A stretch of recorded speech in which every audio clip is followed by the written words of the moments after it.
Hello and welcome to 5-Minute Math. Today we are looking at the 5th grade concept of generating additive and multiplicative patterns. This is standard 5.4C in the great state of Texas, and we are using item number 7 of the 2021 released STAAR test.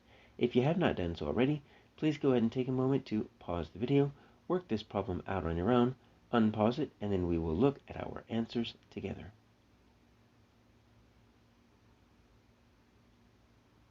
So it looks like we've got some points that are plotted here on the coordinate grid, and it represents this rule. It's an additive rule, y equals x plus 5.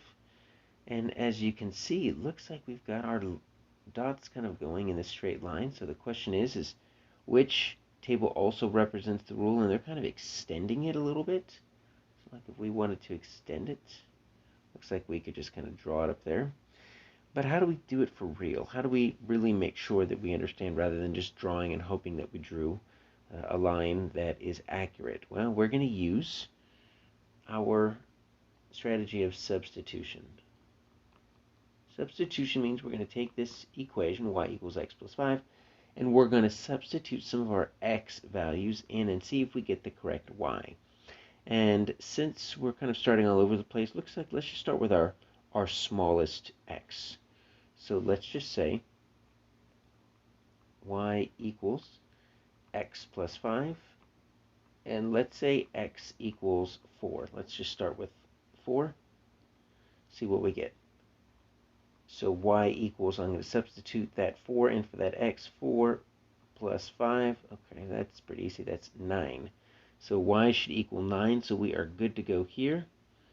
It looks like they multiplied by 5. They did a times 5 right there rather than a plus 5, which makes sense because here's my 4, and I've already got that plotted right here. Here's my 9, so that point is already plotted, 4, 9. So let's look at 5. Let's go to the next one. Y equals x plus 5. In this case, we're going to say x equals 5.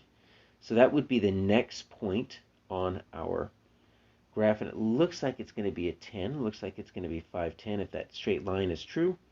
So we're going to say y equals 5 plus 5. And yep, that is going to definitely equal 10. So B is looking good so far, but I've also got C. So C is also looking pretty good. D, once again, not working. So D is just no good. I'm going to go ahead and mark that off. So it looks like I've got a few 6s. Let's just see what our 6s look like right here.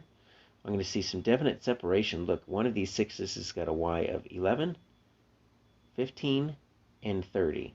So that's going to be a big difference maker for me. So y equals x plus 5. In this case, let's say x equals 6. So we're going to say y equals 6 plus 5. And that is going to be 11. So my B is still looking good.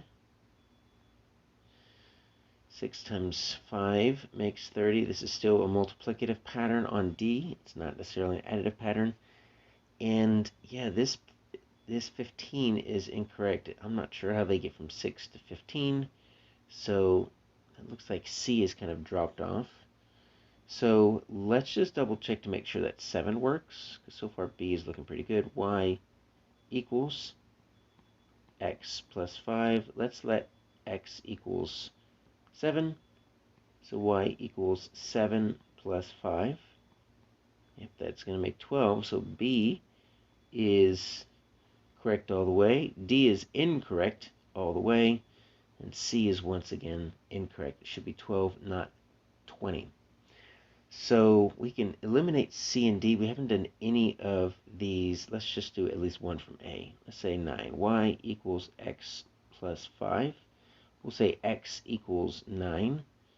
So y equals 9 plus 5 should be 14. You know what it looks like they did on A? It looks like they subtracted 5. Yeah, they subtracted 5. Wrong relationship. So our answer that is completely correct, look at this straight line, we could draw it all the way up right there, is going to match what we find in B.